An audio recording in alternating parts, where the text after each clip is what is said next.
Readers Entertainment Radio presents Book Lights with your host, author Lisa Kessler. Book Lights, where we're shining a light on good books.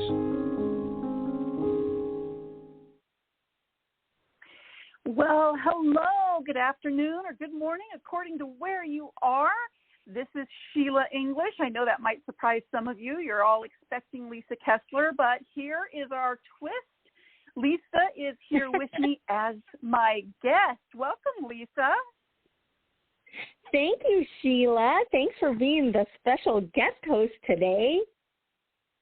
Well, I am so excited. I know we were talking a little bit right before we went live.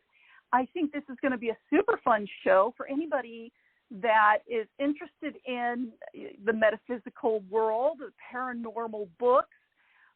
Creating cars is kind of the creative process, and people who are interested in tarot and want to know how you can make your own tarot deck and what that's about, and of course about you, because I think you're a true Renaissance woman. You're a best-selling author, paranormal romance. You're a singer. You're a radio show host, metaphysical, practitioner. Is that the right term? Yes. Uh-huh. Yeah. Yes. I mean, to me, that is so interesting. Like all of those talents that come out, music and writing and just kind of being in touch with the metaphysical world and being able to read tarot cards. Anybody who's ever seen a tarot card deck, they are not easy to read. You have to memorize a lot of stuff and know a lot of things and be able to, it's like a big math problem, I guess, where you've got to put this plus this equals, and then you kind of be in touch, with your own, intuitive self, and, right. All those things blend together. So I'll just, before I just, ramble on and waste our time, I know people are actually here to find out what's going on with you. Now, you have a Kickstarter for a tarot deck, Practical Tarot, that you are creating yourself. Can you tell us a little bit about that? Yes, I'm so excited. So this has been like years in the making. It's just been on the back burner because I have lots of fiction books to write. And last year, my agent was interested in the Practical Tarot book, which I teach tarot, and I call it Practical Tarot because I teach it to be intuitive so that you don't have to memorize a book. And hopefully with some practice, you can read off any deck and you won't have to look at a book.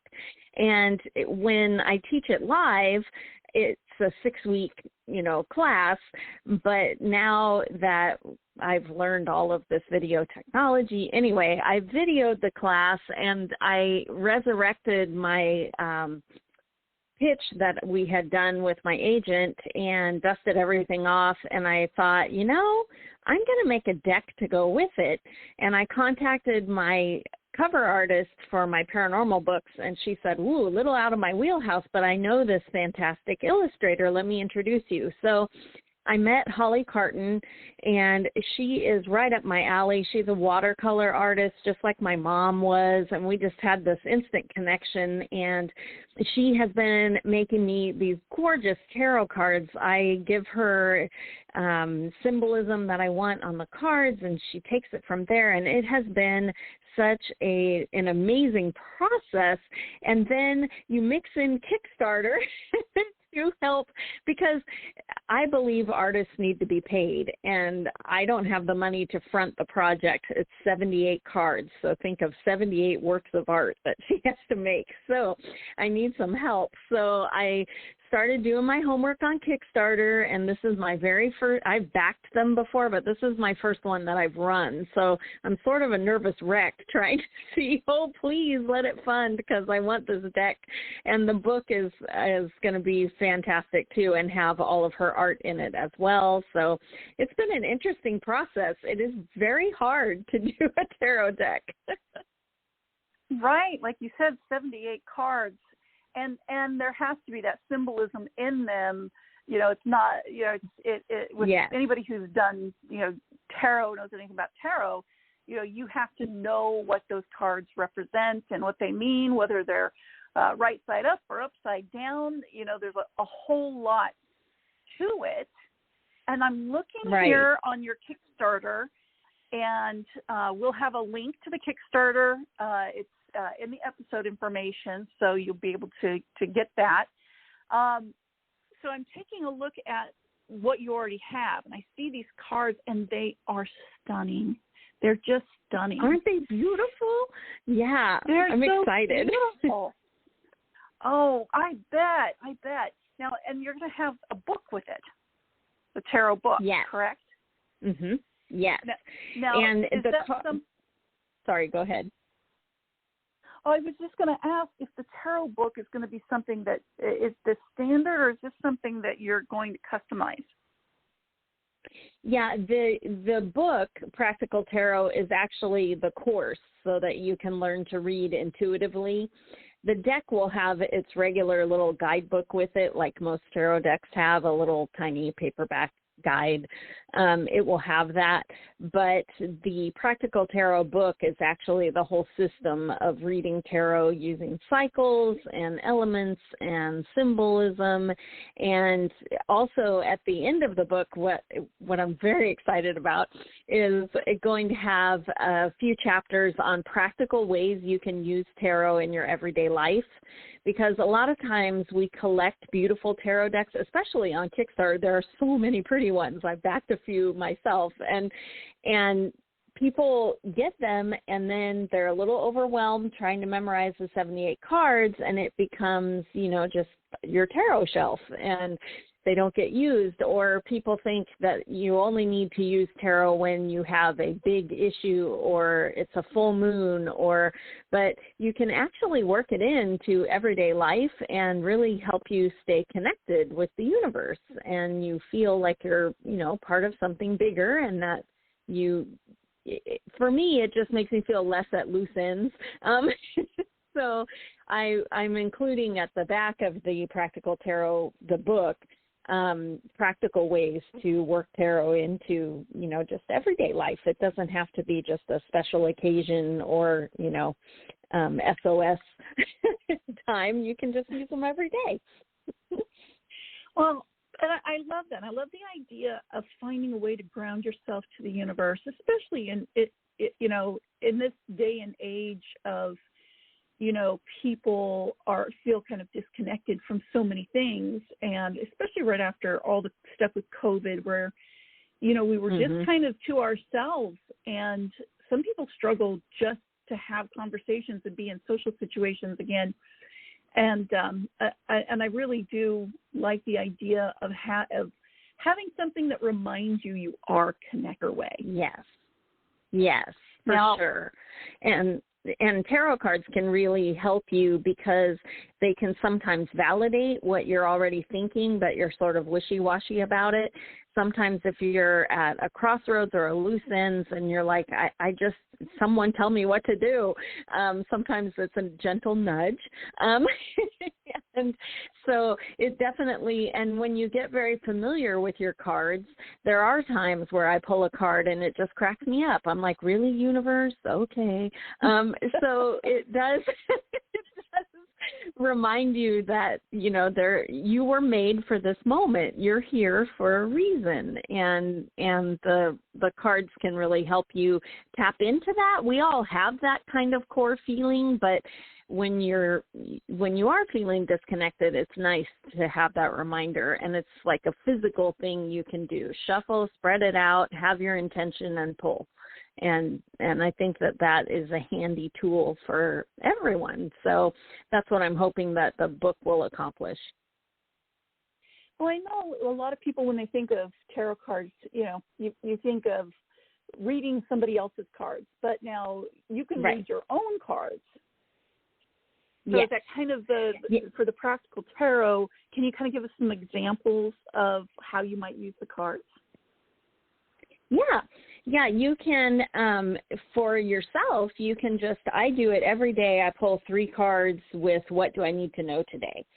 And it just gives you something to focus on during the day. You know, if one of the things that I need to know comes up and it's the sun, then I know that, you know, this is going to be a powerful, good, happy day, good luck, and I'll be more prone to say yes. Because I know that, you know, the sun is on my side. So, and, you know, if I get another card that is a 10 of Swords day, then I know that today I might have some heavy thoughts that make me feel a little depressed. So I am going to pull out my gratitude journal, and every time something good happens today, I'm going to write it down so I don't forget. And that way, when you get beaten down, you can look at that list and go, oh, yeah, everything's not horrible. Look, me and my dog played ball, and she loves me, you know, and whatever. And so that's a handy use for it every day. Another thing you can use it for is everybody streams now. And I know for me, you turn it on and you're like, okay, the biggest decision I can make is which thing am I going to stream. Now I'm on Netflix and I don't know what I'm going to watch. And tarot cards are great for that because you can say, what should I watch? And pull something out and you get the Emperor card and you're like, historical, I'm watching a historical, you know, or whatever, the Chariot. Okay, I'm going to watch one of these reality things about race cars, you know, or whatever. So it can even help you with silly things like that. And it's just a handy tool. And I think a lot of times because movies and TV like to make tarot cards be scary, it makes people hesitant to pull them out unless it's some mystical occasion. But they really were made to be a tool. So, you know, the more you use it, the better you get at it. So if you can find a way to use them every day, it keeps all the meanings right in your head so that it's clockwork. And then it really is a tool for your intuition instead of memorizing exercise, you know? Right. I really like that idea because, you know, you talking about wishy-washy. I feel like I'm so overwhelmed with work and with family and with all the things that are going on, you know, in the world. And I think anytime you get overwhelmed, even the little things like you were talking about, you know, what am I going to watch tonight? Mm-hmm. You know, it's like if you become mammoth. To help, yeah, right. So I guess I would put this in the category of self-care. Yes. Yes. Yeah, I like that. So for people who are listening, if you're a little bit like me, where you've just got so much going on and you almost wish you didn't have to make the decision of what to make for dinner. I mean, this would be great for married couples. You know, what do you want for dinner? I don't know. What do you want for dinner? You know, pull a card and we'll figure something out. Yes. Yes. Yeah, you know, it's amazing. So now this is based on like the Rider-Waite, right? The tarot cards? Well, it's based on traditional tarot card meanings, yeah. The Rider-Waite deck actually was the first deck I got because that is what everyone tells you is the learner deck. It's the original deck. Right. But if you're like me, I got out the Rider-Waite deck and I had absolutely no connection to those cards. I couldn't read those cards. I could do it now just because I know all the tarot cards, but it turned me off so badly that I was like, maybe I'll never be able to read tarot. I was like 20, and so they just sat and collected dust and I found out later when I started to collect many decks and figure out, hey, these all have the same symbols on this card. But the thing with Rider-Waite is the deck is full of angry men. Almost every card has an angry cross man on it. I'm like, huh. So I couldn't really connect. So what we're trying to do with Holly and I with the Practical Tarot deck is make sure that every single person who touches this deck finds at least a few cards in there that they see themselves. So we're having people of all colors, all shapes, all sizes, all ages on these cards so that you're not looking at a whole deck that you can't relate to. I think that makes a huge difference in how well you can use the tool. Is you should be able to see a reflection of somewhat of something you can relate to on that card. So I'm very excited about that too, about the deck, because for me, Rider-Waite was a big turnoff, and it might be for a lot of people. And sadly, that's usually the deck they tell you, oh, go get. Yes. So. Yep, exactly. So tell me something. Do you feel that being able to do tarot and have kind of that connection with the metaphysical world helps with your writing? Definitely. I actually have been teaching tarot for writers, which is a little different than practical tarot because we point it more toward character building, world building, stuff like that. But yeah, I use tarot when I write all the time. And I have now a legion of writers who swear by their tarot decks because it is a huge help for writers, because you can build characters, you can build backstories, you can build even. I'm a pantser, so for me, I use tarot as I'm writing when I'm stuck, usually around the middle of the book, and I'll just shuffle my tarot cards, spread them out, and go, what happens next? And pull a card and go with it, and it works every time. I love it. So now you have, for people who are listening, if you go to metaphysicalmanifesting.net, you'll get an idea of some of the things. So Lisa, tell us a little bit about what they're going to find there and what you're doing. Okay. So I've been a tarot reader professionally for reading for other people for over a decade. And a few years ago, I think 5 years ago, I started doing this thing I call a year ahead reading. And I do them in December and January, and the person gets 12 cards, one for each month of the year, and then they get a mantra for the year.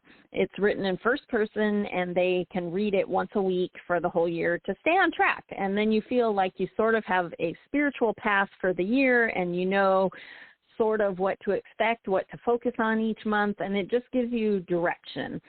And they sell out every year. It's by far my most popular reading. And what happens, though, is now it's been 5 years. A whole bunch of people come back every year for this reading. And this year, I kept hearing people go, gosh, I wish I had stuck with it all year. Oh, I forgot to read my mantra, but it was perfect. And all this kind of feedback. And I had told my husband in January, I said, if I could do anything, I would like to mentor my clients so that we stay on track. Just meet up once a month and go, what worked, what didn't, what are we looking for this next month? What can we do to stay on that track for that month, and that kind of thing. And he said, that was a really good idea and you should do it. But I didn't have time. And then when the Practical Tarot deck was sort of coming together, I was talking to some writer friends about my idea about mentoring people, and they were like, well, why aren't you doing it? And I was like, well, because I don't know. They were like, well, you should start doing it now.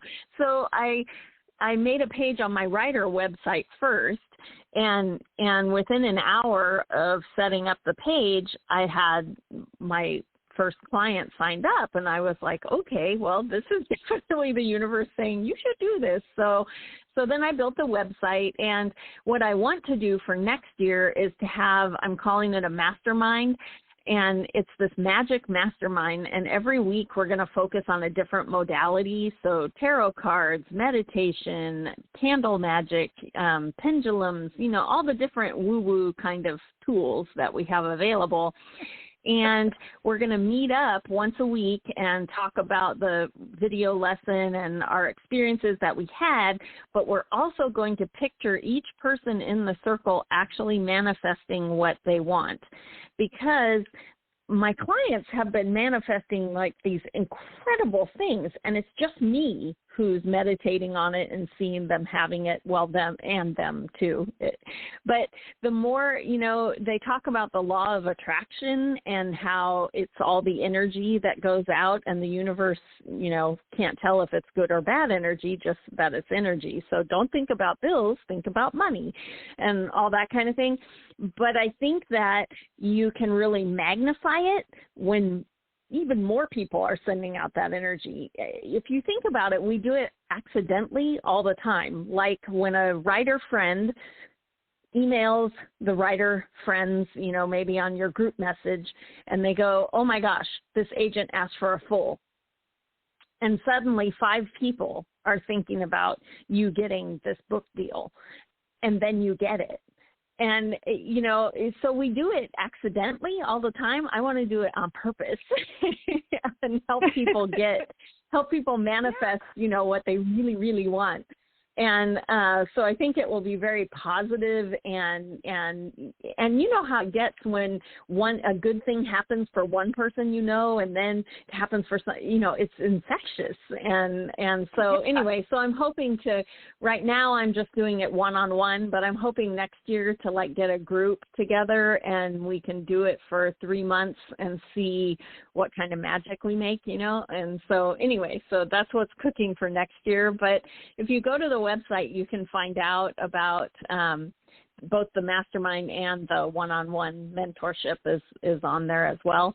And I did video all of the Practical Tarot course and that I used to do live, and so that's available now as well. And if you go to the Kickstarter, on the upper tiers of the Kickstarter, the video classes are in there also, and you would get lifetime access. So that's pretty cool too. So again, that's metaphysicalmanifesting.net. And if that's something that appeals to you, or you just kind of want to check that out, or you want to actually sign up for something, I highly recommend going to that site. I do want to circle back to the Kickstarter, and you just kind of mentioned that you can get something, there are different tiers. Can you tell us a little bit about the tiers and how that works? Yes. Yeah. So if you've never done they call it backing Kickstarter, but if you've never even been to Kickstarter before, it's a website where creatives get the funding to do a project. So amazing games and things. And Brandon Sanderson just had a $2 million Kickstarter for a bunch of fantasy books that he's going to do himself. And they Kickstarted the money up front. So basically that's what it's for. And when you go on the site, you back a project, and there's different reward tiers on the right-hand side. And so when you figure out how much do you want to back it for, it shows you all the cool things that you're going to get for doing that. And it's kind of like you are helping to launch a business or a product or something. So the more you put in, the more you get back, right? So right. I think my first reward tier is just an ebook copy of Practical Tarot, of the book. And then as you go higher, you can get a hardback copy, a deck, and video classes. And anyway, it just goes up from there. And most of the projects on Kickstarter will have multiple reward levels, so you can figure out what works for you and what rewards you're going to get. So it's really fun, and you're really helping a small business or a person who is trying to get this creative project off the ground. There's a lot of authors doing it now too, for audiobooks or getting books in hardcover or, that kind of thing. So it's definitely a fun site to tool around, and you get updates as the project goes along, and, you get to feel like you're part of it, which is really neat. I love it. So, like I said, we'll have a link to the Kickstarter program. Go over and check it out. It's really interesting. You can, and if this really isn't your cup of tea, but you just want to support an artist, a wonderful person, you can go and just make a donation. So of any amount. And so, I hope that people will go over and take a look. Even $10 is, it's a step toward getting more of the cards done. Take a look at the cards. They're absolutely gorgeous. And again, you're supporting both Lisa and the illustrator, who's amazingly talented. Mm-hmm. You'll see that when you go over. Now, I also want to talk, before we run out of time, a little bit about your books. People can find you at authorlisakessler.com. You have a book that came out, Wolf's Witch, and I see Wolf's Woman will be out in 2023. But tell us a little bit about the Salem Pack. Oh, the Salem Pack is so fun. This is my first. So this is my third wolf pack, but this is my first wolf pack ever that has magic in it. So my first two werewolf series, the arch nemesis kind of thing, what had to do with government experiments to make super soldiers out of shifters. And this pack is completely different because it's up in Salem, and there's also a witch coven, and they have lived, in harmony in the town, but everything is changing because there was a banished werewolf alpha and a banished witch who were not mates, who got together and made these babies who, now are shifters with witch blood, which has previously been forbidden. But in Wolf's Witch, he discovered, one of the alpha's right-hand man discovers that his mate is the apprentice to the coven leader for the Coven of Light, but she's his actual mate, so they can't figure out, but it's forbidden. So anyway, it was a super fun book to write, and there's lots of magic, and there's shifters, and I got to go to Salem for book research in April, and oh my gosh, my husband was, he's so patient. He follows me around while I ask people a bajillion questions, but but like on day 2 in Salem, he goes, oh God, we're going to have to move here, aren't we? I did love Salem very much. So now, what else do you have coming up? We have like 3 minutes left, and I don't want to miss out on letting people know a little bit about a little bit more about your books. Tell us, what do you have coming up with the next few books? So The Captain's Curse is turned in. That's the final book of the Immortal Pirates from Savannah. That made me bawl. I love the pirate crew so much, and I just cried writing the whole last half of that book. But I'm so glad with how it was just awful. I'm like, because I do love Savannah also. I got to go there a couple of times for book research trips, and I just love the crew, and I love the whole thing. And so anyway, but I feel super good about the wrap-up. I think everyone will be happy. Everyone will be shocked that they all fall in love with Captain Flynn, because he's been pretty awful the entire series. But once we're in his skin, you can find out why. We reveal all the secrets. So that one, I think, comes out in March of next year. It's with the publisher now. And then I have another one in the Genesis trilogy. Let's see, Flawed is the next one. And that's a thriller series that I'm just super in love with, about cloning and things. So Perfect is book 1, and it's out now. And Peter James, who's a #1 UK bestseller, and his books are a TV show now. But he just gave me a great cover quote for Perfect. Oh, my gosh, that was so exciting. Nice. Yeah, so you can get Perfect now, and Flawed will be out in spring of 2023 also. So busy. Yes. So everyone make sure that you stop by, because, Lisa, you're so prolific. You have such an amazing imagination. So I want everybody to go over and check out all the different, there is something for everyone. I truly believe that.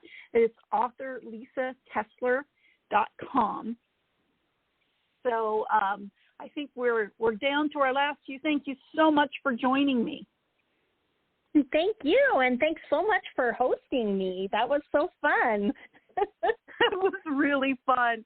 And thank you to everyone who listened in. I hope you had a really good time. I know I did. And this is Sheila English, and this is Readers Entertainment, Booklights. Thank you. Thanks for joining us on Booklights. Be sure to connect with us at www.readersentertainment.com for articles, blogs, videos, and podcasts that matter to readers.